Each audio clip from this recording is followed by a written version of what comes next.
प्रणाम गुरु साहेब। जय गुरुजी महाराज। উপস্থিত সমস্ত ভক্তবৃন্দকে জয় গুরুজি এবং সাদর প্রণাম জানাই। শুক্রানা গুরুজি মহারাজ দ্য মাল্টিলিঙ্গুয়াল সেবাদার টিমের তরফ থেকে এই সামান্য প্রয়াস যোগী কথামৃতের পাঠের আজকে তৃতীয় দিন। এই তৃতীয় পর্যায়ে আমরা চ্যাপ্টার 3 এবং 4 পাঠ করব। আজকের পাঠে অংশ নিচ্ছেন বর্ণালী ভট্টাচার্য আন্টি। আমি বর্ণালী ভট্টাচার্য আন্টিকে অনুরোধ করব আপনি নিজেকে আনমিউট করে পাঠ শুরু করুন। জয় গুরুজি।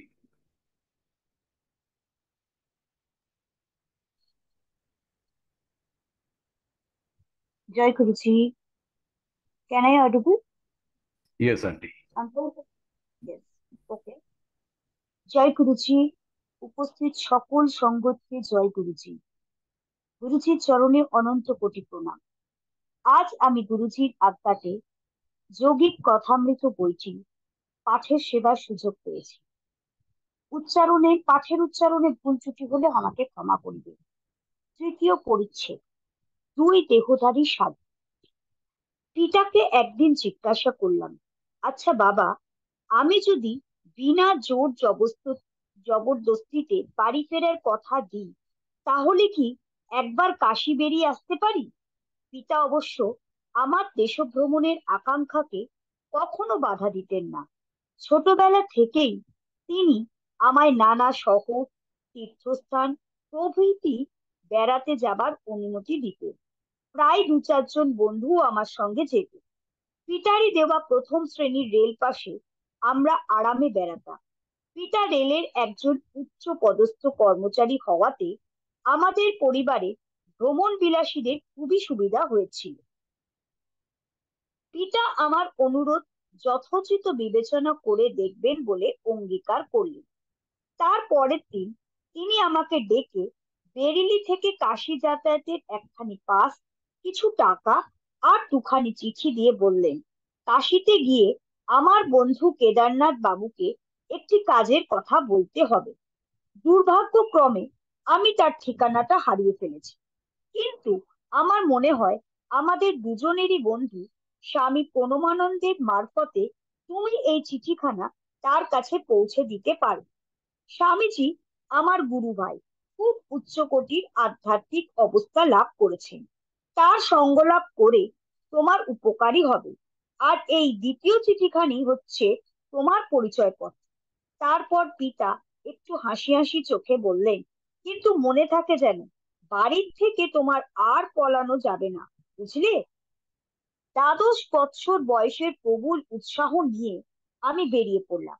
যদিও কোনো কালে আমার নতুন দৃশ্য, নতুন মুখ দেখবার আনন্দ ও উৎসাহ কিছুমাত্র হ্রাস পায়নি। বেনারসে পৌঁছেই আমি স্বামীজির বাড়ির দিকে অগ্রসর হলাম।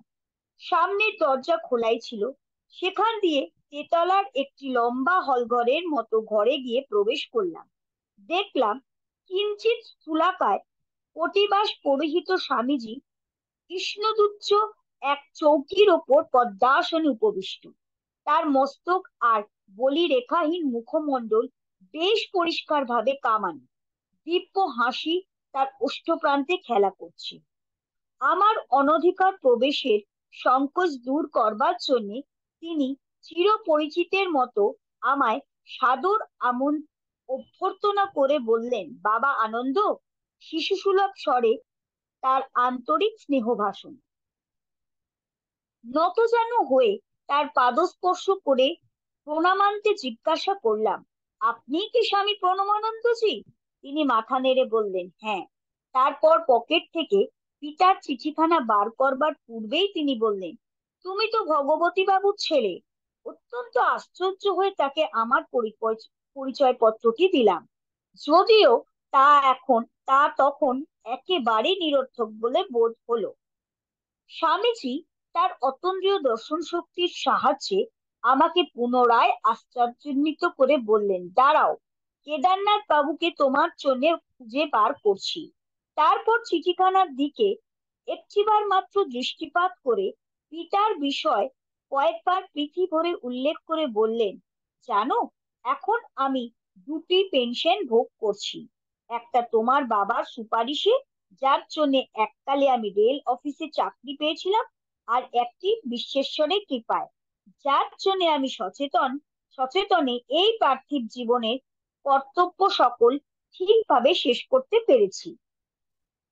আমার কাছে তার এই উক্তি অত্যন্ত দুর্বোধ্য ঠেকল। জিজ্ঞাসা করলাম, আজ্ঞে, কিরকম পেনশন আপনি বিশ্বেশ্বরের কাছ থেকে পেয়ে থাকেন? তিনি কি আপনার কোলে টাকার তোড়া ফেলে দেন?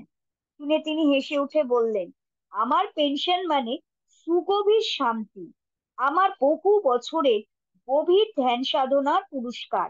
এখন আমার অর্থের প্রতি আর কোনো লালসা নেই। আমার সাংসারিক প্রয়োজন অতি অল্পই, তা পর্যাপ্ত ভাবেই মিটে যায়।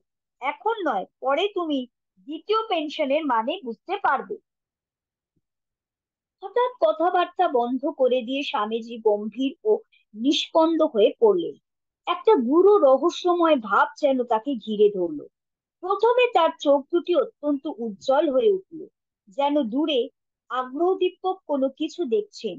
তারপরেই তা নিষ্প্রভ হয়ে পড়ল। আমি তার বাকস্বল্পতাতে একটু যেন অপ্রতিভ হয়ে পড়লাম। এখনো পর্যন্ত তিনি কিন্তু আমায় এমন কিছুই বলেননি যাতে করে পিতার বন্ধুর সঙ্গে আমার সাক্ষাৎ হতে পারে। ঈষৎ চঞ্চল হয়ে আমি ওই ঘরের চারিদিকে চেয়ে দেখলাম।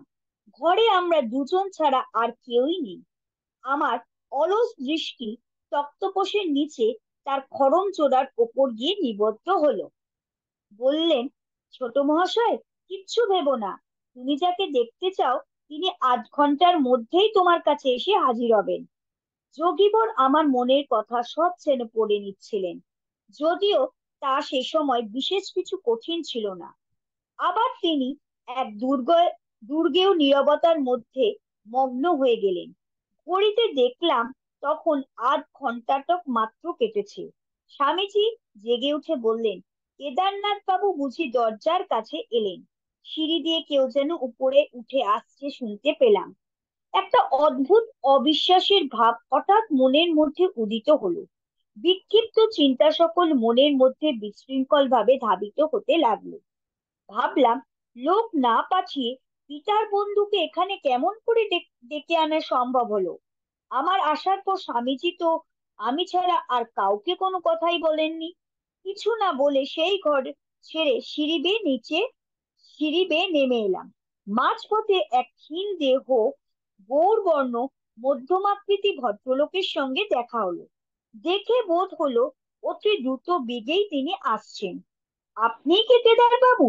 উত্তেজনায় আমার স্বর তখন কাঁপছে।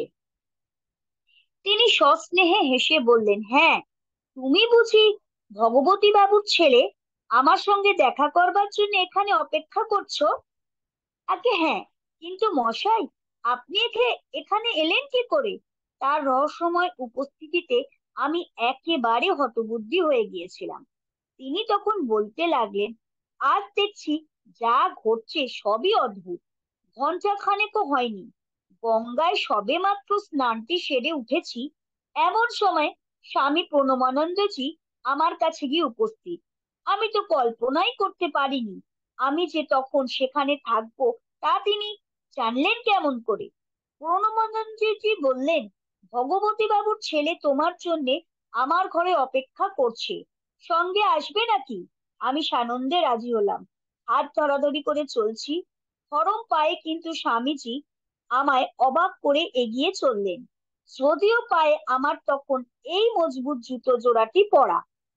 প্রণবানন্দজি হঠাৎ দাঁড়িয়ে পড়ে জিজ্ঞাসা করলেন, আমার ওখানে পৌঁছাতে তোমার কতক্ষণ লাগবে?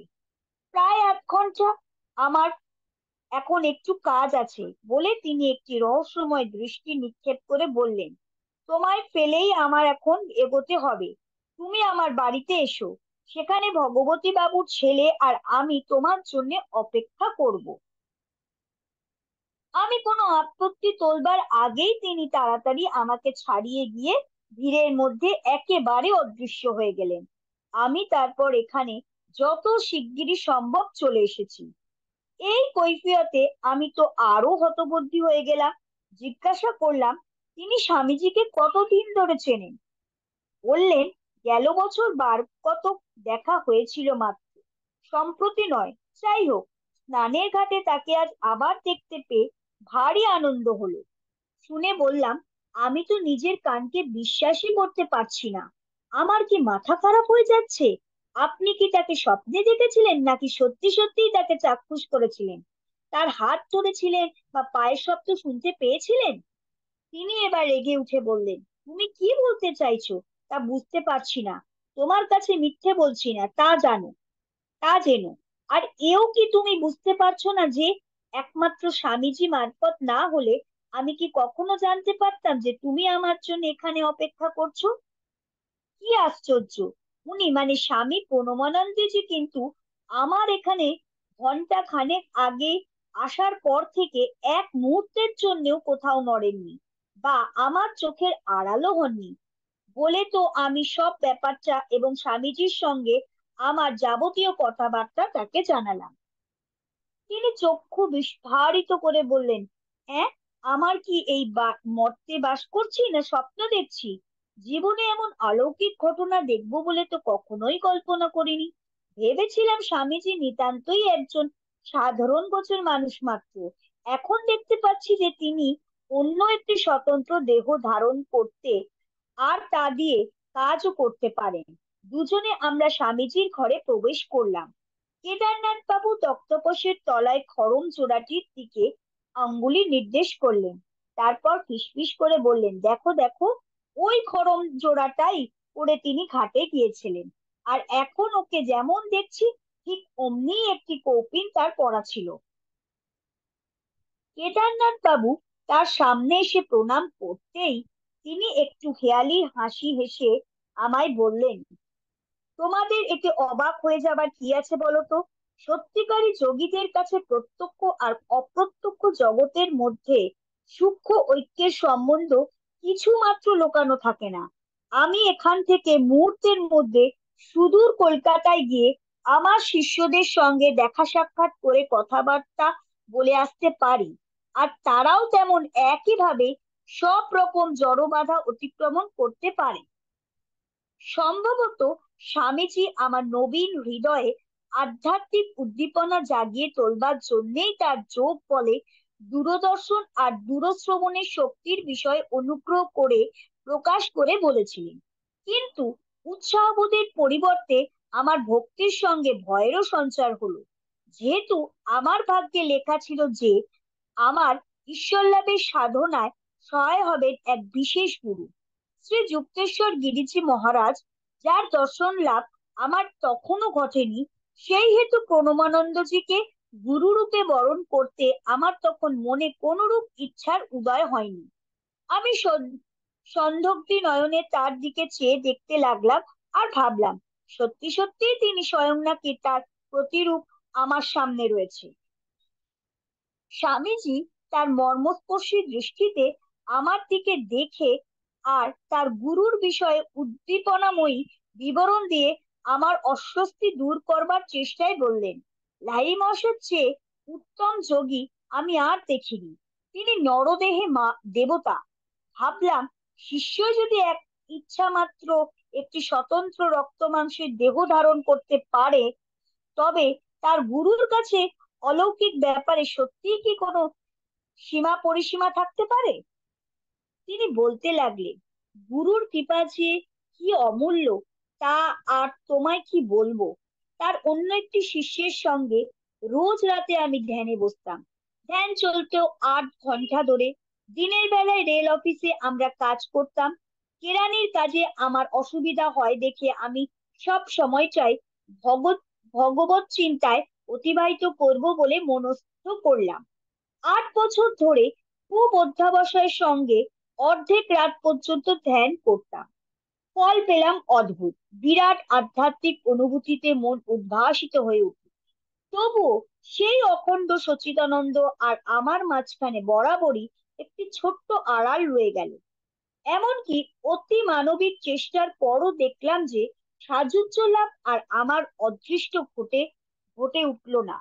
একদিন সন্ধেবেলা লাহিড়ী মহাশয়ের সঙ্গে দেখা করে তার দৈব কৃপা প্রার্থনা করলাম। স্বনির্বন্ধে অনুরোধ আমার সারা রাত ধরেই চলল। বললাম, গুরুদেবতা, ঈশ্বর লাভের আকাঙ্ক্ষায় মনের যন্ত্রণা এত বেশি হয়ে দাঁড়িয়েছে যে সেই প্রাণের ঠাকুরকে চোখের সামনে দেখতে না পেলে আমি আর বাঁচতে পারবো না। বললেন, তা আমি তার কি করব বল? আমি আর এক মনে তুমি আরো এক মনে ধ্যান করো। বললাম, তোমার চরণে নিবেদন করছি, হে মহাগুরু ভগবান, তুমি যে জড়দেহে আমার সামনে বর্তমান, এই আশীর্বাদ করো ঠাকুর, যেন তোমাকেই আমি তোমার অনাদি অনন্ত রূপে দেখতে পাই। লাহিড়ী মহাশয় প্রসন্নভাবে অভয় হস্ত প্রসারিত করে বললেন, যাও, এখন ধ্যান করো গিয়ে। তোমার কথা আমি ব্রহ্মের কাছে জানিয়েছি। অপরিমেয় উচ্চ ভাবনাভূতি নিয়ে বাড়ি ফিরে এলাম। ধ্যানে বসে সেই রাত্রে আমি সারা জীবনব্যাপী সাধনার চরম সিদ্ধি লাভ করলাম। এখন আমি আধ্যাত্মিক সাধনার নিরবিচ্ছিন্ন পেনশন ভোগ করছি। সেই থেকে পরমানন্দময় জগৎস্বামী আমার চোখের আড়ালে আর কোনো মায়ার আবরণ লুকিয়ে রইলেন না। প্রণবানন্দজির বদন মণ্ডল স্বর্গীয় দীপ্তিতে উদ্ভাসিত হয়ে উঠল। এক ভিন্ন জগতের শান্তি আমার অন্তরে প্রবেশ করলো। সব ভয় দূর হয়ে গেল। প্রণবানন্দজি আরেকটি গোপন কথা ব্যক্ত করেছিলেন। সেটি হলো এই: মাস কতক পরে আমি লাহিড়ী মহাশয়ের কাছে গিয়ে তার অপরিসীম কৃপার কথা স্মরণ করে ধন্যবাদ দিতে গিয়েছিলাম। সে সময় তার কাছে অন্য একটি ব্যাপারের উল্লেখ করতে হলো। গুরুদেব, আমি যে আর অফিসের কাজকর্ম করতে পারছি না, দয়া করে আমায় রেহাই দিন। ব্রহ্মানন্দ পানে মন সদাই বিভোর। তোমার অফিস থেকে পেনশন নাও? এত অল্প দিনের চাকরি, কি কারণ দেখাবো বলুন? যা মনে হয় তাই বলো। তারপর দিন একটি দরখাস্ত করে দিলাম। ডাক্তার আমার অসময়ে অবসর গ্রহণ করার কারণ জিজ্ঞাসা করাতে বললাম, কাজ করতে করতে মেরুদণ্ডের ভিতর দিয়ে কেমন যেন একটি প্রচন্ড টান উপর দিকে ঠেলে উঠছে বলে মনে হয়, আর সেটা সারা শরীরে ছড়িয়ে পড়ে আমায় একেবারে অকচে করে দেয়। আমায় আর দ্বিতীয় প্রশ্ন না করে ডাক্তার খুব ভালোভাবে আমার জন্য পেনশনের সুপারিশ করে দিলেন, আর তা শিগগিরই পেয়ে গেলাম। আমি জানতাম লাহিড়ী মহাশয়ের দৈব ইচ্ছাই ডাক্তারের ভিতর আর তোমার পিতার প্রভৃতি উচ্চ পদস্থ রেল কর্মচারীদের ভিতর দিয়ে কাজ করেছিল। তারা সেই মহাগুরুর দৈব নির্দেশ স্বতঃপ্রবৃত্ত হয়ে পালন করে সেই প্রাণীর ঠাকুরের সঙ্গে অখণ্ড মিলনানন্দ সম্ভোগের মাধ্যমে আমার জীবনে মুক্তি এনে দিলেন। এই অপূর্ব তথ্য প্রকাশ করবার পর স্বামী প্রণবানন্দজি সুদীর্ঘকাল তুষ্ণীভাব অবলম্বন করে বসে রইলেন। ভক্তি ভরে তার পাদস্পর্শ করে প্রণবানন্দে বিদায় নেবার সময় তিনি আশীর্বাদ করে বললেন, তোমার জীবন ত্যাগ ও যোগমার্গ অবলম্বন করবার জন্য তোমার বাবা আর তোমার সঙ্গে পরে আবার আমার দেখা হবে। অনেকদিন পরে তার দুটি ভবিষ্যৎবাণী সফল হয়েছিল। কেদারবাবু সন্ধ্যার ঘনায়মান অন্ধকারে আমার পাশে পাশে চলতে লাগলেন। পিতার পত্রখানি তার হাতে দিতে তিনি সেটি রাস্তার আলোয় পড়ে বললেন, তোমার বাবা প্রস্তাব করে পাঠিয়েছেন যে তাদের রেল কোম্পানির কলকাতার অফিসে আমি একটি পদ গ্রহণ করি। স্বামী প্রণবানন্দজি যেসব পেনশন ভোগ করছেন তার মধ্যে অন্তত একটা পেলেও তা কত না আরামের হতো বলতো। কিন্তু তা আর হবার নয়, সে অসম্ভব। আমি বেনারস ছেড়ে যেতে পারি না। হায় রে, আমার তো আর দুটো শরীর এখনো হয়নি। ইতি তৃতীয় পরিচ্ছেদ সমাপ্ত। চতুর্থ পরিচ্ছেদ, আমার হিমালয় পলায়নে বাধা। জয় Guruji uncle, am I audible? Yes, aunty, you are audible. চতুর্থ পরিচ্ছেদ, আমার হিমালয় পলায়নে বাধা। যাই হোক, একটি তুচ্ছ অছিলা করে ক্লাস থেকে সরে পড়ব, আর একটি ঠিকে গাড়ি ভাড়া করে এনে গলির মধ্যে এমন জায়গায় দাঁড়াবে যাতে আমাদের বাড়ির কেউ তোমায় দেখতে না পায়, বুঝলে? এই বলে তো অমর মিত্রকে আমার গোপন মতলব জানিয়ে দিলাম। সে ছিল আমারই স্কুলের বন্ধু। সেও হিমালয়ে পলায়নের আমার সাক্ষী হবার মতলব এঁটেছিল। স্থির হয়েছিল পরের দিন আমরা দুজনে পলায়ন করব। সাবধানতার বিশেষ প্রয়োজন ছিল, কারণ অনন্তদার দৃষ্টি ছিল অত্যন্ত সতর্ক। পালাবার মতলব যে আমার মনে অত্যন্ত প্রবল তা ঠিকই তিনি সন্দেহ করেছিলেন। তাই সেটাকে ফাঁসিয়ে দেবার জন্য তিনি বদ্ধপরিকর ছিলেন। কবচটির প্রভাব আধ্যাত্মিক বীজের মতো নীরবে আমার মধ্যে কাজ করে চলেছিল। স্বপ্নে যার মুখ প্রায় দেখতে পেতাম, সেই গুরুকে হিমালয়ের তুষারের মধ্যে খুঁজে পাবো বলে মনে আশা হয়েছিল। পরিবারের সকলেই তখন কলকাতায় বাস করছেন, কারণ পিতা এখন পাকাপাকি ভাবে এখানে বদলি হয়ে এসেছেন। স্থায়ীভাবে শ্বশুর বাড়িতে থাকবার জন্য অনন্তদা তার নতুন বউকে নিয়ে এলেন। সেখানে একটি চিলেকোঠায় আমি নিত্য নৈমিত্তিক ধ্যান আর ঈশ্বর লাভের সাধনায় মনকে নিয়োজিত করে রাখতাম। অশুভ অশুভ বৃষ্টিকে সঙ্গে নিয়েই সেই স্মরণীয় প্রভাত এসে উপস্থিত হলো। রাস্তায় অমরের গাড়ির চাকার শব্দ শুনে আমি তাড়াতাড়ি একটি কম্বল, একজোড়া চটি, লাহিড়ী মহাশয়ের ছবি, শ্রীমৎ ভগবদ গীতা, একছড়া জপের মালা আর গোটা দুই কৌপিন একটি পুটলিতে বেঁধে নিলাম। পুটলিতে তিনতলার জানলায় গলিয়ে নিচে ছুঁড়ে ফেলে দিয়ে তাড়াতাড়ি সিঁড়ি বেয়ে নিয়ে নেমে এলাম। যাবার সময় খুড়ো মহাশয়ের পাশ কাটিয়ে যেতে হলো। দেখলাম তিনি সদরে মৎস্য ক্রয়ে ব্যস্ত। আরে, এত তাড়া কিসের, বলতে বলতে তিনি তার সন্দিগ্ধ দৃষ্টি আমার সর্বশরীরের উপর একবার বুলিয়ে নিলেন। কিছু না বলে আমি নিতান্ত নিরীহভাবে হেসে গলির দিকে এগিয়ে গেলাম। পুটলিটি সংগ্রহ করে আমি অত্যন্ত সতর্কতার সঙ্গে অমরের কাছে গিয়ে হাজির হলাম। তারপর গাড়িতে করে ধর্মতলায় নানা পণ্য বিক্রির কেন্দ্র চাঁদনি চকে গিয়ে উপস্থিত হলাম। মাসের পর মাস ধরে আমরা সাহেবি পোশাক কেনবার জন্য জল খাবারের পয়সা বাঁচিয়ে আসছিলাম, কারণ আমার অত্যন্ত চালাক জ্যেষ্ঠ ভ্রাতাটি পাকা ডিটেকটিভের মতো আমাদের ধরে ফেলবেন ভেবে মনে করেছিলাম যে সাহেবি পোশাকেই তাকে ঠকানো যাবে। স্টেশনে যাবার পথে আমার খুড়তুতো ভাই যতীন ঘোষের জন্য দাঁড়ালাম। তাকে যতীনদা বলে ডাকতাম। তিনি তিনি ওই পথে নতুন এসেছেন। হিমালয়ে গুরু খোঁজবার জন্যে তারও বাসনা। আমাদের সদস্য সংগৃহীত নতুন পোশাক একটি তিনিও পরিধান করলেন। মনে হলো ছদ্মবেশ খুব ভালোই হয়েছে। একটা গভীর তৃপ্তি আর উল্লাসের মলয় বাতাস মনের মধ্যে বইতে লাগলো। এখন চাই কেবল একজোড়া ক্যাম্বিসের জুতো, এই বলে তাদের একটি রবারের জুতোর দোকানে নিয়ে গেলাম। ওখানে রবার সোলের জুতো ছিল, চামড়ার জিনিস, যা সব কেবল জীব হত্যা করেই তৈরি করা হয়। সেসব এ পুণ্য যাত্রায় সঙ্গে থাকা উচিত নয় বলে রাস্তায় দাঁড়িয়ে পড়ে গীতা হতে চামড়ার মলাট আর বিলেতের তৈরি সোলার টুপিগুলি হতে চামড়ার ফিতে সব খুলে রাস্তায় ফেলে দিলাম। স্টেশনে গিয়ে বর্ধমানের টিকিট কেনা হলো। সেখানে হিমালয়ের পাদদেশে হরিদ্বার যাবার জন্য গাড়ি বদল করবার মতলব করেছিলাম। ট্রেন যখন আমাদের মনের গতির মতোই দৌড়াতে আরম্ভ করলো, সুযোগ বুঝে তখন আমি সঙ্গীতের কাছে আমার মনের ভিতরকার গুটিকত উজ্জ্বল আশা ব্যক্ত করতে শুরু করলাম। বললাম, ভাবো দেখি, গুরুর কাছে দীক্ষা নেবার পর আমরা কেমন ব্রহ্মানন্দ উপভোগ করব, আর আমাদের দেহের মধ্যে এমন একটি চৌম্বক শক্তি জন্মাবে যাতে করে হিমালয়ের জঙ্গলের হিংস্র পশুগুলো পর্যন্ত নিতান্ত পোষমারা জন্তুদের মতো আমাদের কাছে এসে হাজির হবে। বাঘগুলো পর্যন্ত বাড়ির নিরীহ বিড়ালদের মতো আদরের লোভে আমাদের কাছে এসে বসবে।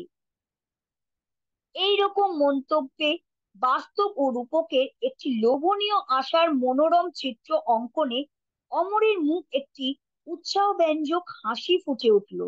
কিন্তু যতীনদা তার দৃষ্টি এড়িয়ে জানলার ভিতর দিয়ে বাইরে দ্রুত অপ্রিয়সমান প্রাকৃতিক দৃশ্যাবলীর মধ্যে দৃষ্টি নিবদ্ধ করে চুপচাপ বসে রইলেন। দীর্ঘ নীরবতা ভঙ্গ করে যতীনদা কিছুক্ষণ বাদে এই প্রস্তাবটি করে বসলেন, এসো এখন টাকাটা 3 ভাগ করে ফেলা যাক। বর্ধমানে প্রত্যেকেই নিজের নিজের টিকিট কিনবে, তাহলে স্টেশনে কেউ আর সন্দেহ করতে পারবে না যে আমরা একসঙ্গে পালিয়ে যাচ্ছি। বিন্দু মাত্র সন্দেহ না করে আমি তখনই রাজি হয়ে গেলাম। সন্ধ্যার সময় আমাদের ট্রেন বর্ধমানে এসে থামলো। যতীনদার টিকিট ঘরে ঢুকলেন, অমর আর আমি প্ল্যাটফর্মেই বসে রইলাম। মিনিট 15 অপেক্ষা করবার পর যতীনদাকে আর ফিরতে না দেখে তার বিস্তার খোঁজাখুঁজি আরম্ভ হলো। চারিদিকে খোঁজ করবার পর নিষ্ফল হয়ে আমরা ভয় ব্যাকুল কণ্ঠে যতীনদার নাম ধরে বারবার চিৎকার করে ডাকতে লাগলাম। আর যতীনদা, তিনি ততক্ষণে সেই স্টেশনের অন্ধকার অজানার মধ্যে একেবারে বেমালুম অদৃশ্য হয়ে গেছেন। ব্যাপার দেখে তো আমার হাত পা ঠান্ডা হয়ে একেবারে অবশ হয়ে এলো। হায় রে ভগবান! প- ভগবান পর্যন্ত এরকম চালাকির ব্যাপারে প্রশ্রয় দেবেন তার কি আমি জানি? তার জন্যই তো আমার এই প্রথম বিচিত্র পলায়ন। আর সেই উদ্দেশ্যে আমার সযত্ন রচিত এই প্রথম পলায়ন রোমাঞ্চকর উপলক্ষ এই রকম নিষ্ঠুর ভাবেই মাঠে মারা গেল। ছোট ছেলের মতন তখন কান্না জুড়ে দিয়েছি, বললাম, অমর চল, আর কি হবে, বাড়ি ফিরে যাক। যতীনদার এরকম নিষ্ঠুর ভাবে সরে পড়াটা একটি অত্যন্ত অশুভ লক্ষণ। এবারকার যাত্রা নিষ্ফল হতে বাধ্য। এই বুঝি তোমার ভগবানের উপর টান? একটি বিশ্বাসঘাতক সঙ্গীর এই ছোট্ট পরীক্ষাটুকু পর্যন্ত বরদাস্ত করতে পারো না? অমর এই ব্যাপারটাকে ভগবানের একটি পরীক্ষা বলে উল্লেখ করাতে আমার মন অনেকটা শান্ত আর স্থির হলো। বর্ধমানে প্রসিদ্ধ মিষ্টান্ন সীতাভোগ আর মিহিদানা সংযোগে তো জলযোগটা তখন সেরে নেওয়া গেল। ঘন্টা কতকের ভেতরেই আমরা বেরিলি হয়ে হরিদ্বার যাবার গাড়িতে চড়ে বসলাম। তার পরদিন মোগলসরাই গাড়ি বদল করতে হবে। স্টেশনে নেমে প্ল্যাটফর্মে অপেক্ষা করবার সময় একটি গুরুতর বিষয় নিয়ে আমরা আলোচনা করলাম। বললাম, অমর, শীঘ্রই হয়তো রেলের লোকেরা আমাদের ধরে দারুণ জেরা শুরু করে দিতে পারে। দাদার বুদ্ধির দৌড় যে খুব খাটো তা আমি আদেও মনে করি না। তা যা হয় হোক, মিথ্যে আমি কিছুতেই বলছি না। মুকুন্দ, যা বলি তা শোনো, তুমি চুপ করে থাকো। আমি যখন কথাবার্তা বলবো, খবরদার তুমি যেন তখন হেসে ফেলো না বা দাঁত বের করো না, বুঝলে? সঙ্গে সঙ্গে এক ইউরোপীয় রেল কর্মচারীর সেখানে আবির্ভাব হলো। হাত নেড়ে একটি টেলিগ্রাম দেখাতে তার মানে বুঝতে আর বাকি রইলো না। প্রশ্ন এলো, তোমরা কি রাগ করে বাড়ি থেকে পালিয়ে যাচ্ছ? তার ঠিক ওই কথাগুলির উত্তরে সজোরে না বলতে পেরে অত্যন্ত স্বস্তি বোধ করলাম, কারণ আমি তো জানি যে রাগ নয়, সংসার বিরাগী আমার এইরূপ অস্বাভাবিক ব্যবহারের কারণ। কর্মচারীটি অমরের দিকে তাকালো। তাদের বুদ্ধির যুদ্ধ এখন যা শুরু হলো, তাতে করে আমার বহু উপদিষ্ট উদাসীন গাম্ভীর্য বজায় রাখা নিতান্তই কঠিন হয়ে দাঁড়ালো। লোকটি বেশ মুরব্বিয়ানা সুরে বলল, দেখো, যা জিজ্ঞাসা করি সত্যি করে সব বলবে, বুঝলে? আচ্ছা, তৃতীয় ছেলেটি কোথায় এখন বলো দেখি। মশাই, আপনি তো দেখছি চশমা পরে রয়েছেন, দেখতে পাচ্ছেন না আমরা কেবল মাত্র দুজন? অমর একটু তাচ্ছিল্যের হাসি এসে বলল, আমি তো আর জাদুকর নয় যে ভেলকির জোরে তৃতীয় জনটাকে এনে হাজির করে দেব। এই অধ্যত্ত প্রকাশের চেষ্টা ব্যর্থ হওয়াতে কর্মচারীটি আক্রমণের আর একটি নতুন পন্থা আবিষ্কার করে বললে, তোমার নাম কি? আমার নাম টমাস, মা ইংরেজ, বাপ দীক্ষিত ভারতীয় খ্রিস্টান। তোমার বন্ধুটির নাম কি? ওকে টমসন বলে ডাকি। এই সময় মনের মধ্যে আমার হাসি চেপে রাখা দায় হয়ে উঠল। সৌভাগ্যক্রমে ট্রেন তখন ছাড়বার জন্য বাঁশি দিচ্ছে দেখে বিনা বাক্য ব্যয়ে ট্রেনের দিকে সোজা এগিয়ে গেলাম। অমর কর্মচারীটির পিছু পিছু চললো। লোকটি কিছু লোকটি কিন্তু সবকিছু সম্পূর্ণ বিশ্বাস করে ভদ্রতা সহকারে আমাদের একটি ইউরোপীয় কামরায় বসিয়ে দিয়ে গেল। দুজন ফিরিঙ্গি ছেলে নেটিভদের কামরায় যাচ্ছে দেখে তারা মনে হয়তো খবরেরই সঞ্চার হয়ে থাকবে। তার সবিনয় বিদায় গ্রহণের পর আমি তো বেঞ্চিতে ঠেস দিয়ে বসে একচোট প্রাণ ভরে খুব হেসে নিলাম। অমরও একজন পাকা ইউরোপীয় কর্মচারীকে বুদ্ধির জোরে হারিয়ে দিয়েছে ভেবে বেশ একটা সানন্দ পরিতৃপ্তির ভাব প্রকাশ করলো। প্ল্যাটফর্মের ওপর আমি টেলিগ্রামটি লুকিয়ে পড়ে নেবার চেষ্টা করেছিলাম। দাদার কাছ থেকে এসেছে। তাতে লেখা ছিল, মোগলসরাই হয়ে হরিদ্বারের দিকে সাহেবি পোশাক পরা 3টি বাঙালি ছেলে বাড়ি থেকে পালাচ্ছে। অনুগ্রহ করে আমার না পৌঁছানো পর্যন্ত তাদের আটকে রাখুন। আপনার কাজের জন্য প্রচুর পুরস্কার দেওয়া হবে। রাগত চোখে আমি বললাম, অমর, তোমায় না আমি বাড়িতে ডাক দেওয়া টাইম টেবিল গুলো ফেলে রেখে আসতে বারণ করেছিলাম? দাদা নিশ্চয়ই সেখান থেকে একটা পেয়ে থাকবেন। বন্ধুগণ নিতান্ত নিরীহভাবে আঘাতটি পরিপাক করলো। বেরিয়ে অল্প কিছুক্ষণ অপেক্ষা করতে হলো, কিন্তু সেখানেও দাদার টেলিগ্রাম নিয়ে দ্বারকা প্রসাদ আমাদের জন্য অপেক্ষা করছিল। দ্বারকা আমাদের আটকে রাখতে আপ্রাণ চেষ্টা করলো। আমি তাকে বুঝিয়ে বললাম যে আমাদের যাত্রা শুরু হয়েছে ছেলে মানুষই করবার জন্য নয়। তাকে সঙ্গে যাবার জন্য অনুরোধও করলাম, কিন্তু আগের মতো এবারও দ্বারকা হিমালয় পলায়নে আমাদের আহ্বান প্রত্যাখ্যান করলো।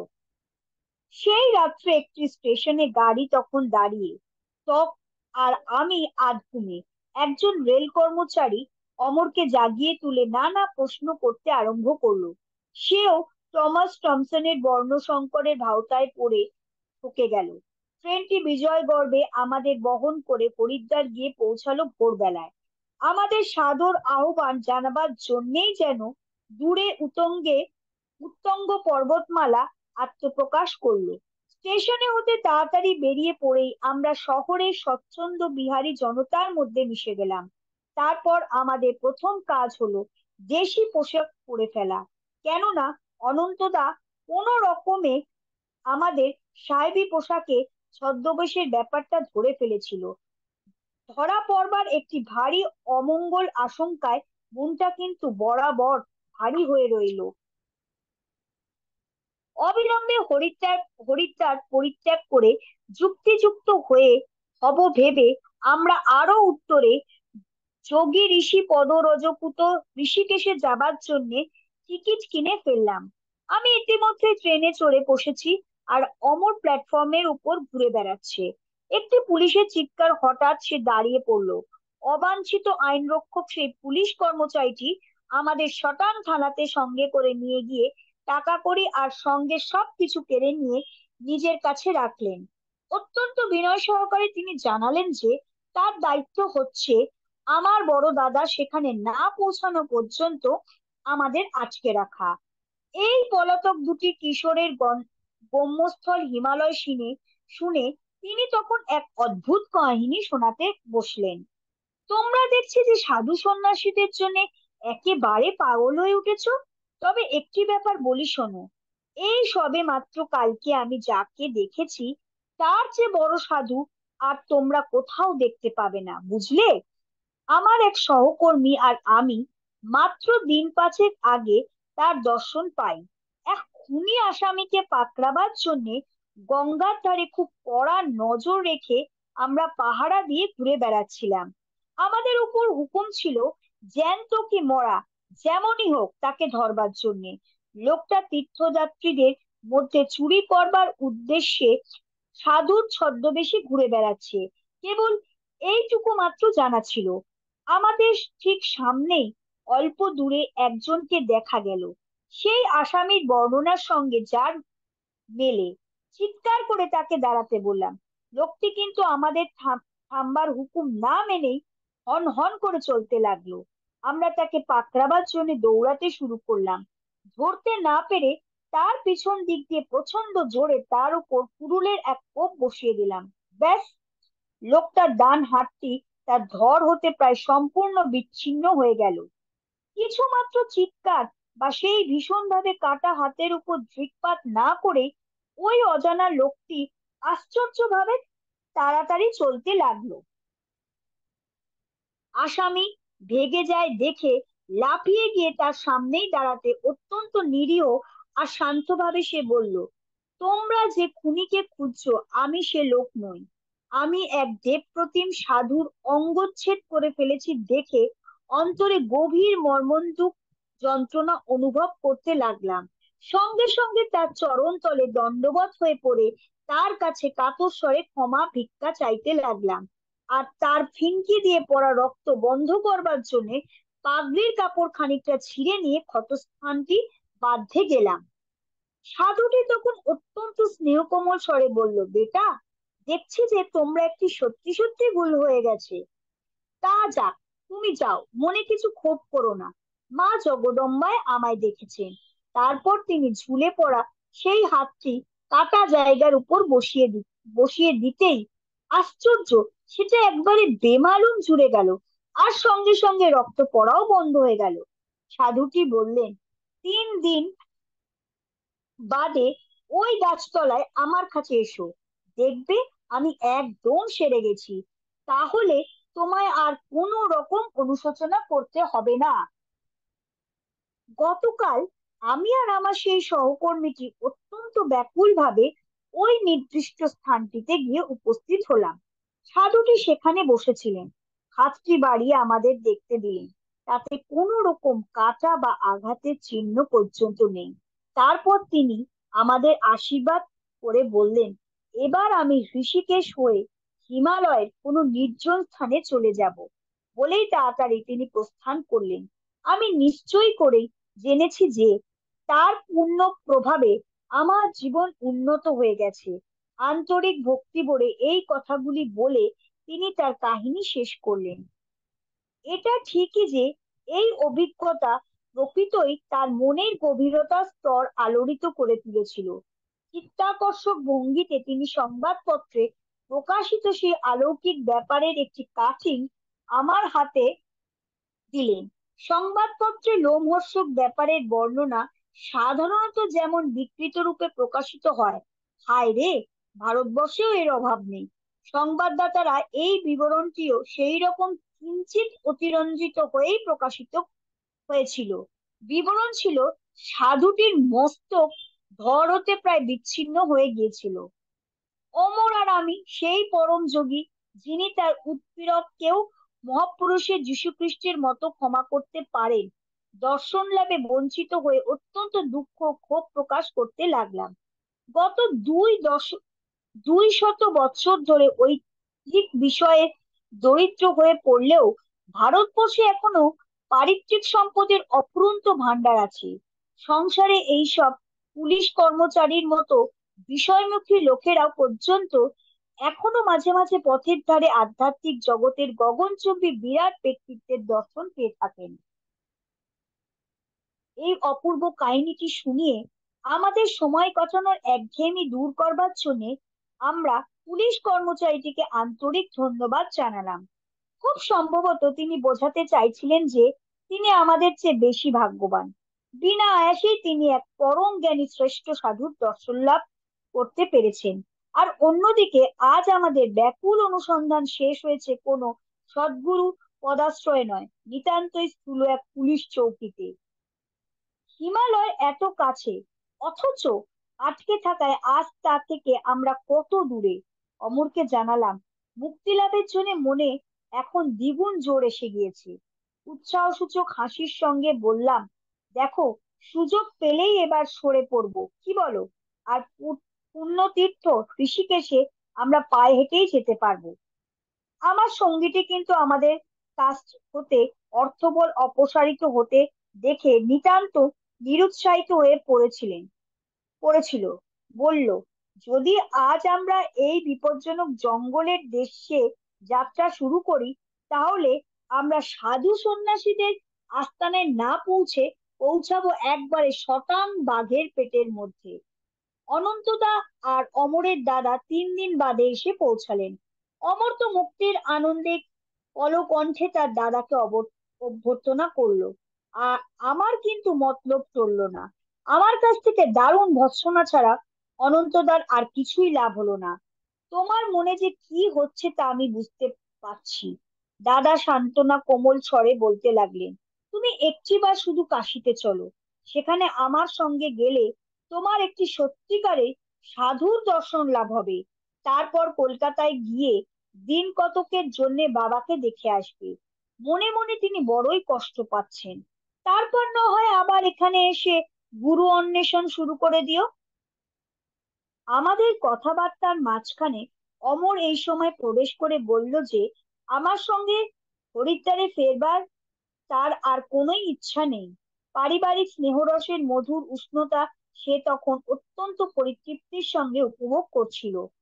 আমি কিন্তু বরাবরই নিশ্চিত ছিলাম যে গুরু অন্বেষণ আমি কখনোই পরিত্যাগ করব না। যাই হোক, আমাদের দলটি অবশেষে কাশী গাড়িতে চড়ে বসলো। কাশীতে পৌঁছে আমি আমার প্রার্থনার একটি অদ্ভুত আর প্রত্যক্ষ ফল সদ্যই পেয়ে গেলাম।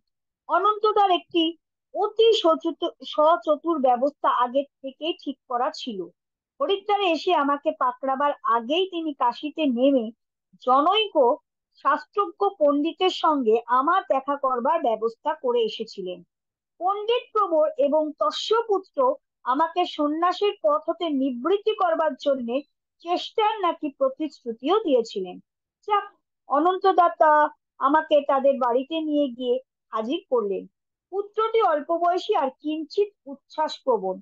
উঠোনে দাঁড়িয়েই আমাদের অভ্যর্থনা করলেন। তারপরে আমরা সঙ্গে একটি লম্বা দার্শনিক তর্ক জুড়ে দিল। আমার ভবিষ্যৎ জীবনের ব্যাপারে তার অলোকজ্ঞান আছে এই ভান করে সে আমার সন্ন্যাসী হবার মতলব দমিয়ে দেবার কাজ শুরু করলো। দেখো, সংসারের সব কর্তব্য ছেড়ে ছুড়ে দেবার জন্য যদি জিদ করো, তাহলে তোমার অনবরত দুঃখই পেতে হবে। আর তাছাড়া ভগবানকেও পাবে না। সাংসারিক কর্তব্য সম্পাদন না করলে কখনো তোমার প্রাক্তন কর্মক্ষয় হবে না, তা জেনে রেখো। প্রত্যুত্তরে শ্রীমদ্ ভগবদ গীতায় উক্ত শ্রীকৃষ্ণের অমর বাণী আমার মুখে এসে পড়ল। যদি কোনো ব্যক্তি নিতান্ত দুরাচার হয়েও অনন্য চিত্তে আমার ভজনা করে, তা হইলে সে সত্তর পূর্বজন্মের অশুভ কর্মফল থেকে মুক্তি পায়। সে ব্যক্তি শীঘ্রই ধর্মাত্মা হইয়া নিত্য শান্তি লাভ করে। তুমি ইহা নিশ্চয় জানিও যে আমার ভক্তি কখনো বিনাশপ্রাপ্ত হয় না।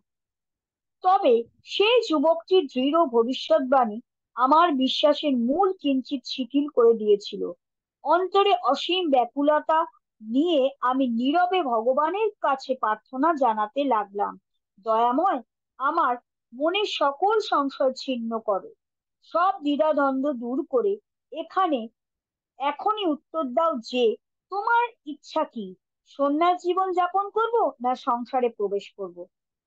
দেখলাম এক সৌম্য মূর্তি সাধু পণ্ডিতজির বাড়ির প্রাঙ্গণের ঠিক বাইরেই দাঁড়িয়ে আছেন।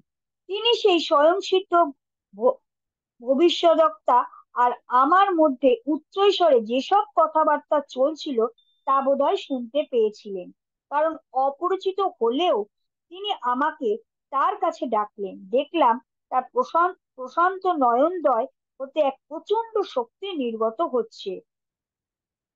বললেন, বৎস, এই পণ্ডিত মূর্খের কথা কখনো শোনো না। তোমার প্রার্থনার উত্তরে ঠাকুর তোমায় এই বলে আমায় আশ্বাস দিতে বললেন যে সন্ন্যাসী তোমার ইহা জীবনে একমাত্র পথ। বিস্ময় ও কৃতজ্ঞতায় এই পরম আশ্বাস বাণীতেই আমি স্বস্তির আনন্দে হাসলাম। উঠোন হতে পণ্ডিত মূর্খটি তখন আমায় ডাকছিলেন, চলে এসো, চলে এসো, ওই লোকটার কাছ থেকে সরে এসো। আমার পথ নির্দেশক সেই সাধু ব্যক্তিটি হাত তুলে আমায় আশীর্বাদ করে ধীরে ধীরে প্রস্থান করলেন।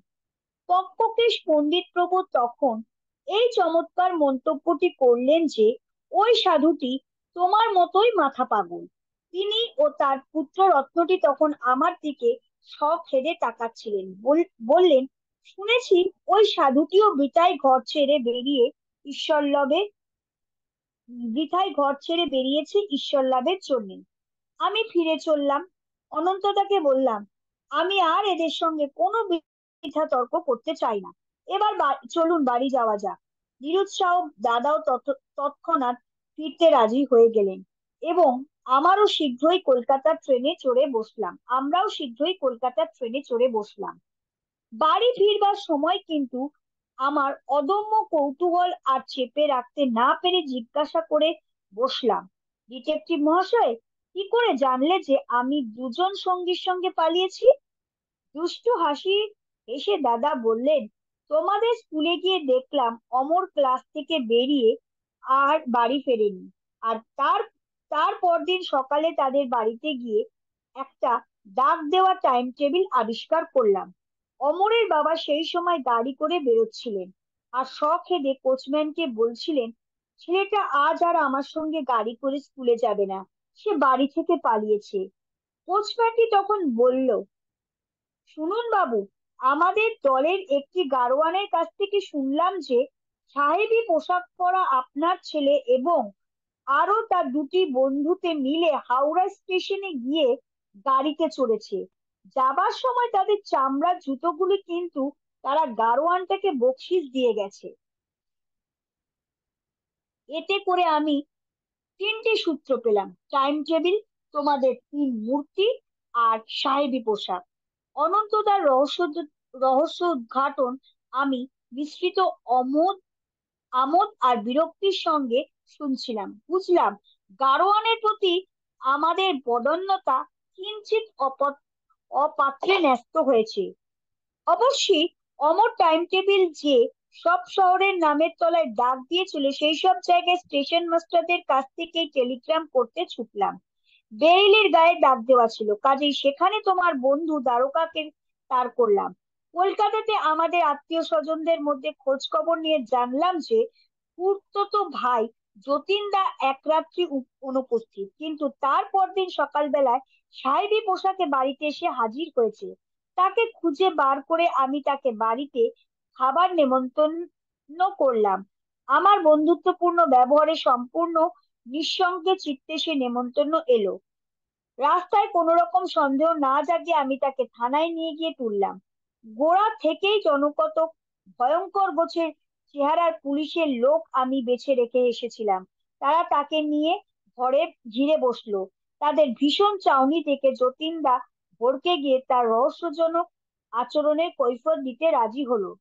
যতীনদা বলল, একটি হালকা আধ্যাত্মিক ভাব নিয়ে হিমালয়ের পথে বেরিয়ে পড়েছিলাম। গুরুলাভের আশায় মন উৎসাহে নেচে উঠেছিল, কিন্তু মুকুন্দ যেই বলল হিমালয়ের গুহার মধ্যে যখন ধ্যানে বসে থাকবো সেখানকার বাঘগুলো তখন মন্ত্রমুগ্ধ হয়ে পোষা বিড়ালের মতো এসে আমাদের চারধারে বসবে, তখনই আত্মারাম খাঁচাছাড়া হবার উপক্রম হলো। কপালে ফোঁটা ফোঁটা ঘাম দেখা দিল। ভগবান, আমাদের যোগ বলে যদি বাঘগুলো হিংস্র প্রকৃতির সব না বদলায় তাহলে কি হবে? হ্যাঁ, তারা কি তবুও আমাদের কাছে বাড়ির পোষা মিনি বিড়ালের মতো শান্তশিষ্ট হয়ে বসে থাকবে? মনশ্চক্ষে দেখতে পেলাম একেবারে পুরো ধরটা না হলেও হাত পা গুলির এক একটা কিস্তি পাঠিয়ে ইতিমধ্যে আমি একটি বাঘের পেটের ভেতর ঢুকে গেছি। যতীনদার অদৃশ্য হওয়াতে যে রাগ হয়েছিল তা চলে গিয়ে এখন আমার খুব হাসি পেল। ট্রেন হতে সরে পড়ার এই হাস্যদীপক কৈফিয়ত তিনি আমায় যে মনোকষ্ট দিয়েছিল তা সব দূর হলো। যতীনদাও পুলিশের হাত এড়াতে পারেনি বলে মনে যে কিঞ্চিত তৃপ্তির ভার এসেছিল তা অবশ্যই স্বীকার করতে হবে। হাসি পাচ্ছিল, আবার ভয়ানক রাগও হচ্ছিল। বললাম, অনন্তদা, আপনি দেখছি জাত গোয়েন্দা। যাই হোক, যতীনদাকে আমি বলবো যে বিশ্বাসঘাতকতা করবার মতলবে নয়, আত্মরক্ষার স্বাভাবিক তাগিদেই যে তিনি একাজ করে ফেলেছেন, এতে আমার মনে একটুও দুঃখ নেই। কলকাতার বাড়িতে পৌঁছলে অনন্ত অন্তত স্কুলের লেখাপড়া সাঙ্গ না হওয়া পর্যন্ত কোথাও পা না বাড়াতে পিতার কাতর অনুরোধ করলে। ইতিমধ্যে আমার অনুপস্থিতিতে পিতা শাস্ত্রজ্ঞ সাধু পণ্ডিত স্বামী কেবলানন্দজিকে আমাদের বাড়িতে নিয়মিত আসার ব্যবস্থা করে রেখেছিলেন। তাই তিনি এবার পরম নিশ্চিন্তে হয়ে বললেন, এই সাধু পণ্ডিত মহাশয়ের কাছে এখন থেকে তুমি সংস্কৃত পড়বে। পিতা আশা করেছিলেন যে আমার আকাঙ্ক্ষা একজন পণ্ডিতের শাস্ত্রোপদেশেই পরিতৃপ্ত হবে, কিন্তু তার বিপরীত ফল পড়ল অতি সূক্ষ্মভাবে। আমার নবনিযুক্ত শিক্ষকটি বৌদ্ধিক শুষ্কতার পরিবর্তে আমার অন্তরে ঈশ্বরাকাঙ্ক্ষার অগ্নিতে বায়ু সঞ্চার করলেন। পিতা জানতেন না যে স্বামী কেবলানন্দজি লাহিড়ী মহাশয় একজন উন্নত শিষ্য। সেই অদ্বিতীয় গুরু অমোঘ দৈবশক্তি চৌম্বক প্রভাবে সহস্র সহস্র শিষ্য তার দিকে নীরবে আকৃষ্ট হয়েছিল। পরে আমি শুনেছিলাম লাহিড়ী মহাশয় কেবলানন্দজিকে প্রায় ঋষি আখ্যায় অভিহিত করতেন। কেবলানন্দজির সুন্দর মুখখানি কোঁকড়ানো চুলে ঘেরা, তার কালো চোখ দুটি শিশুর ন্যায় স্বচ্ছ সরল, তার সুকুমার দেহের গতি একটি প্রশান্ত গাম্ভীর্য দ্বারা সংগত। চিরশান্ত ও স্নেহময় তিনি, আত্মজ্ঞানে সুসমাহিত, গভীর ক্রিয়াযোগ অভ্যাসে তার সঙ্গে ঘঞ্টার পর ঘঞ্টা পরমানন্দে কাটতো। সনাতন ধর্মশাস্ত্রে কেবলানন্দজি সুপণ্ডিত ছিলেন, তার গভীর পাণ্ডিত্যের দরুন তিনি শাস্ত্রী মহাশয় এই উপাধি লাভ করেছিলেন এবং সচরাচর এই নামে অভিভূত হতেন। কিন্তু সংস্কৃতে আমার উন্নতি বিশেষ উল্লেখযোগ্য হয়নি।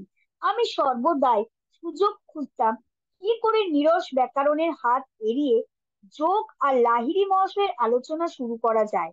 শাস্ত্রী মহাশয় একদিন তার গুরুর সঙ্গে তার জীবনের কিছু অংশ বিবৃত করে আমায় আমাকে কৃতার্থ করেন। শাস্ত্রী মশাই বললেন, বহু পুণ্যের ফলে লাহিড়ী মহাশয়ের কাছে আমার বছর 10 থাকবার অসীম সৌভাগ্য লাভ ঘটেছিল। তার কাশির বাড়িতে প্রায় রোজই রাত্রে যেতাম। দোতলার ওপর সামনের বৈঠকখানায় তিনি সর্বদাই থাকতেন।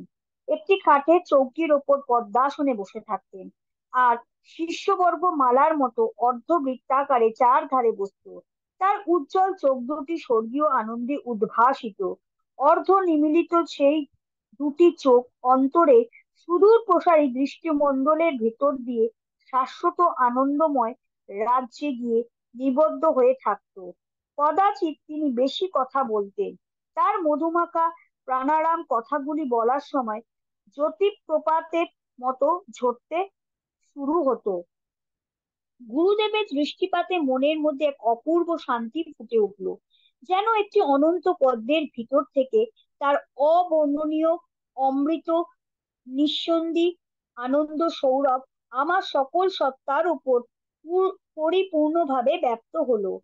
তার সংসর্গ, এমনকি দিনের পর দিন কোনরূপ আলাপ আলোচনা ছাড়াই, আমার সম্পূর্ণ সত্তার মধ্যে একটা আমূল পরিবর্তন এনে দিয়েছিল। যদি কোনো অদৃষ্টপূর্ব বাধা আমার মনোসংযমের পথে এসে দাঁড়াতো, তাহলে আমি গুরু পদতলে বসে ধ্যান শুরু করতাম। তখন নিতান্ত জটিল আর কঠিন অবস্থাও আমার কাছে অত্যন্ত সহজ আর সহজ হয়ে আসতো। স্বল্পোন্নত গুরুদেবের কাছে এইসব অনুভূতিগুলি বোঝা দুরূহ ছিল। গুরু ছিল ভগবানের সাক্ষাৎ জীবন্ত মন্দির, যার গোপন দ্বার সকল শিষ্যদের কাছে ভক্তির জোরেই উন্মুক্ত হতো। লাহিড়ী মহাশয় পুঁথিগত বিদ্যার জোরে শাস্ত্র ব্যাখ্যা করতেন না। বিনা আয়াসে তিনি ঐশ্বরিক জ্ঞান ভাণ্ডারে প্রবেশ লাভ করতেন। তার সর্বজ্ঞতার উৎস থেকে বাণীর পেনর্নি আর চিন্তার ধারা সহস্র মুখে উচ্চারিত উচ্ছরিত হয়ে উঠত। যুগ যুগান্তর পূর্বে বেদের মধ্যে নিহিত গভীর দার্শনিক তত্ত্ব সকল নিরূপণ করবার অদ্ভুত কৌশল তার চমৎকার ভাবে জানা ছিল। প্রাচীন শাস্ত্রে লিখিত আত্মজ্ঞানের বিভিন্ন স্তরের বিষয় বর্ণনা করতে অনুরোধ করলে তিনি একটু হেসে বলতেন, দাঁড়াও, আমি ওই সব অবস্থার মধ্যে প্রবেশ করে এক্ষুনি আমার অনুভূতিগুলো তোমাদের সব বলে দিচ্ছি।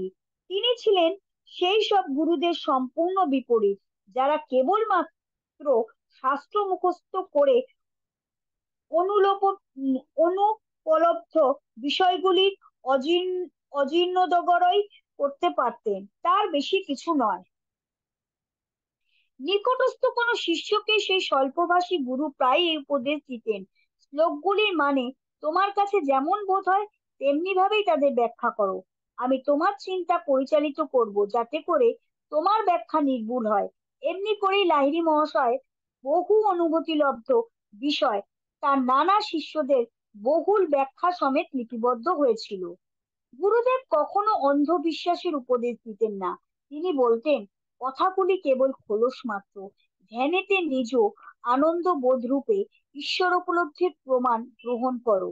শিষ্যের সামনে যত রকমই সমস্যা উপস্থিত হোক না কেন, তিনি তার সমাধানে ক্রিয়াযোগ সাধনেরই উপদেশ দিতেন। বলতেন, যখন আমি এ শরীরে আর তোমাদের দেখিয়ে দিতে উপস্থিত থাকবো না, যৌগিক সমাধান তখনও তার উপযোগিতা হারাবে না। একটা তত্ত্বগত প্রেরণার মতো এর অভ্যাসের কৌশল কখনো রুদ্ধ, অবহেলিত বা বিস্মৃত হবার নয়। তোমার মোক্ষ লাভে অবিরত ক্রিয়ার অভ্যাস করে যাও, তাতেই তোমার শক্তি বৃদ্ধি হবে। কেবলানন্দজি তারপর ওই ঐকান্তিক বিশ্বাসের কথা দিয়ে শেষ করলেন যে, সেই অন্তঃপুরুষের সন্ধানে আত্মপ্রচেষ্টায় উদ্ভাবিত আজ পর্যন্ত যেসব মুক্তির উপায় বেরিয়েছে, তার মধ্যে এই ক্রিয়াযোগী হচ্ছে আমার মতে সর্বাপেক্ষা ফলপ্রদ। এর অভ্যাসে দেখা গিয়েছে যে, সর্বশক্তিমান পরমেশ্বর সকল জীবের মধ্যে লুকিয়ে থাকলেও লাহিড়ী মহাশয় আর তার কতকগুলি বিশিষ্ট শিষ্যদের দেহে প্রত্যক্ষভাবে রূপ পরিগ্রহ করেছিলেন। কেবলানন্দজির উপস্থিতিতে লাহিড়ী মশাইয়ের দ্বারা এক অলৌকিক কাণ্ড ঘটেছিল। একদিন সেই কাহিনীটি বলতে শুরু করলেন। দৃষ্টি তখন টেবিলের ওপর রক্ষিত সংস্কৃত পুঁথি ছাড়িয়ে অনেক অনেক দূরে নিবদ্ধ। রামু নামে তার একটি অন্ধ ভক্ত শিষ্য ছিল। তার অবস্থা দেখে মনে বড় দয়া হলো। ভাবলাম, যার মধ্যে ঐশী শক্তি পরিপূর্ণভাবে বিদ্যমান, সেই আমাদের গুরুদেবকে যখন সে আন্তরিকভাবে সেবা করছে, তখন কি ওর জন্য কিছুই করবেন না? যাই হোক, একদিন সকালে আমি রামুর সঙ্গে বিষয়টি নিয়ে কথা বলার চেষ্টা করলাম। একটি তালপাতার হাত পাখা দিয়ে রামু তখন অত্যন্ত মনোযোগের সঙ্গে ঘন্টার পর ঘন্টা ধরে গুরুদেবকে বাতাস করে চলছিল। রামু তখন উঠে পড়লেন। তখন আমিও তার পিছু নিলাম। জিজ্ঞাসা করলাম, রামু, কতদিন তুমি চোখে দেখতে পাও না? জন্মবোধই মশাই, সূর্যের আলো কখনো চোখে দেখিনি। আমাদের সর্বশক্তিমান গুরুদেব তোমায় সাহায্য করতে পারেন। তার চরণে একদিন তোমার কথাটা নিবেদন করেই দেখো না কেন?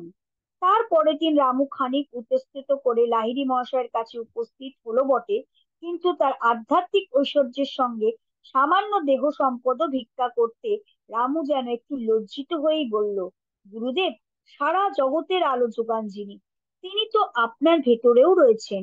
আপনার কাছে শুধু এইটুকু মাত্র ভিক্ষা যে, তার আলো আমার চোখে ফুটিয়ে দিন, যাতে করে আমি এই জগতের সূর্যের আলো, যদিও সে ওই আলোর কাছে তুচ্ছ, তা যেন দেখতে পাই।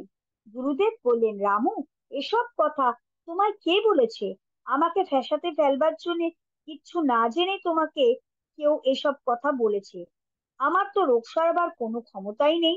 রামু রামু বললেন, গুরুদেব, আপনার ভিতরে অনন্ত শক্তি যিনি রয়েছেন, তিনি নিশ্চয়ই আমায় ভালো করে তুলতে পারেন। সে অবশ্যই আলাদা আলাদা কথা। ভগবানের অনন্ত শক্তি, তার কোথাও সীমা নেই। তিনি তারায় তারায় আলো আর শরীরের বসে প্রাণের জ্যোতি জ্বালাতে পারেন। তিনি নিশ্চয়ই তোমার চোখে দৃষ্টির জ্যোতিও ফুটিয়ে তুলতে পারেন। এই বলে গুরুদেব রামুর কপালে দুই ভ্রুর মাঝখানে স্পর্শ করে বললেন, তোমার মন ঠিক ওই জায়গায় লাগিয়ে রাখো, আর 7 দিন ধরে অবিরাম রাম নাম জপ করো। আবার তোমার চোখে সূর্যের আলো নতুন অরুণোদয় হবে। আশ্চর্য! 1 সপ্তাহের মধ্যে ঠিক তাই হলো। জীবনে সেই প্রথম রামুর প্রকৃতির সুন্দর মুখ দেখতে পেল।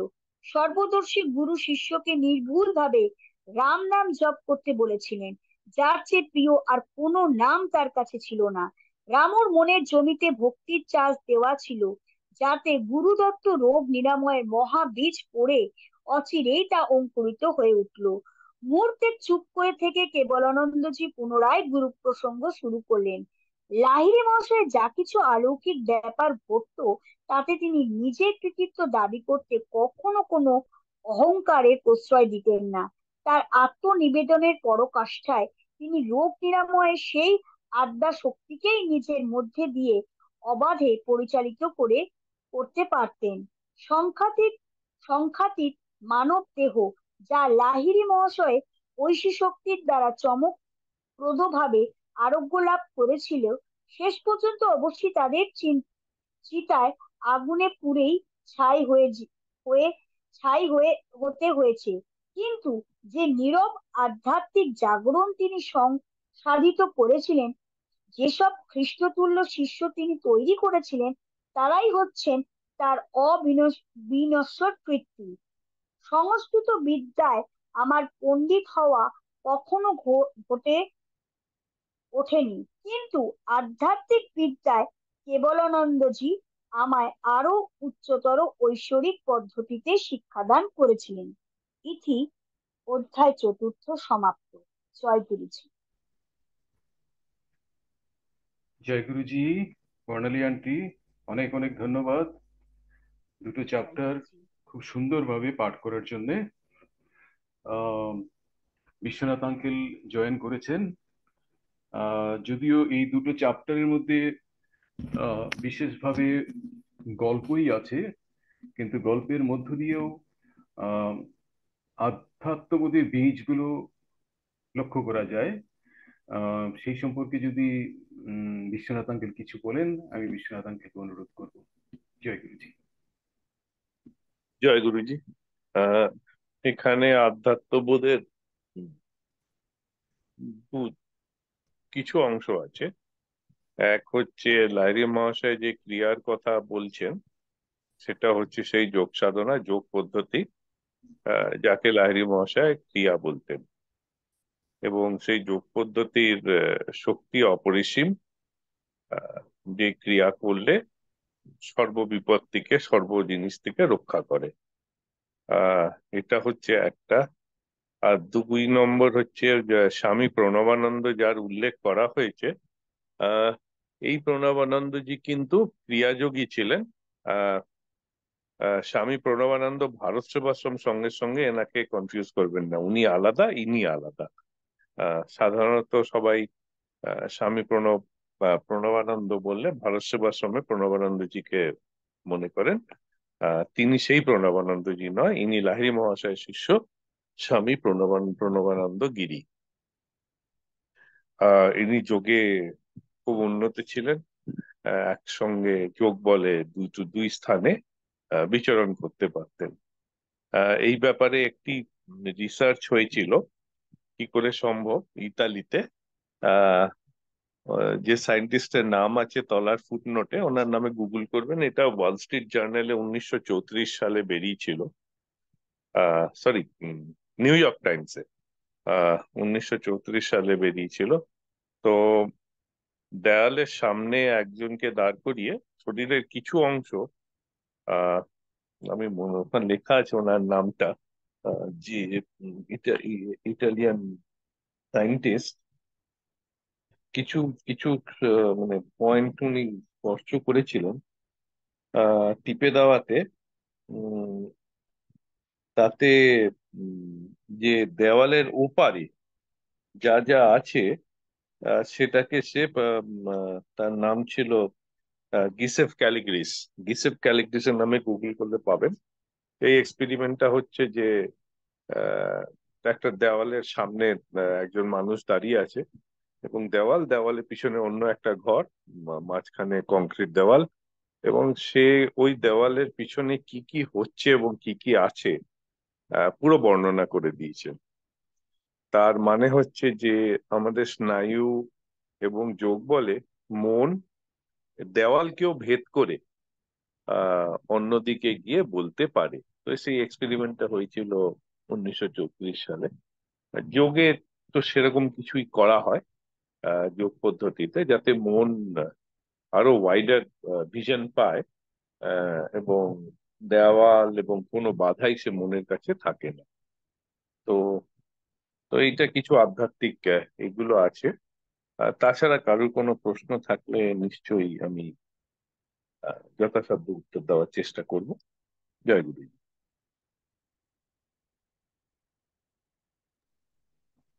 বর্ণালী আন্টি, আপনার কোনো প্রশ্ন আছে? না আঙ্কেল, আমার কোনো প্রশ্ন নেই। ঠিক আছে। আর কারো কোনো প্রশ্ন আছে?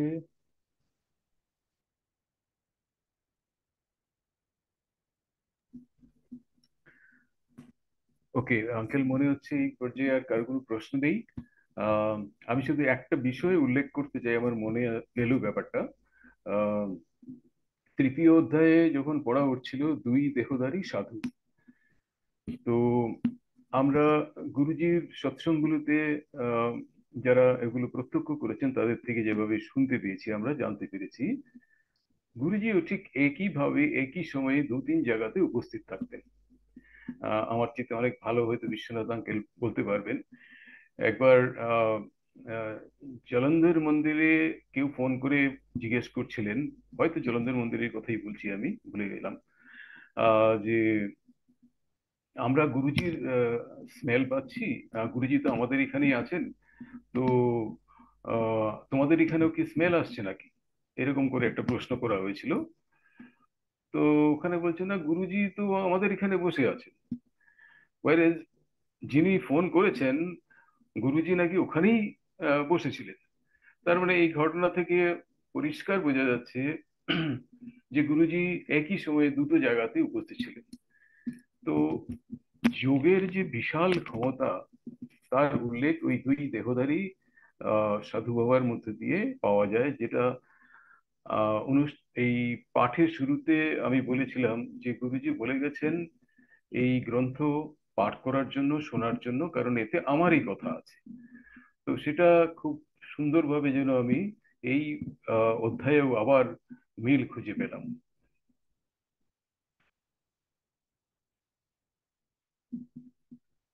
বিশ্বনাথ আঙ্কেল, আপনার কিছু বলার আছে? না, এটা তো যোগীরা করতেই পারেন, এবং আহ, সেটা তো নিশ্চয়ই। জয়। গুরুজির কাছে আজ্ঞা নিয়ে আজকের অনুষ্ঠানকে আমরা এখানেই শেষ করতে চাই। গুরুজির চরণ কমলে প্রণাম। সঙ্গত যারা এই অনুষ্ঠানে জয়েন করেছেন সবাইকে আন্তরিক ধন্যবাদ। জয় গুরুজি।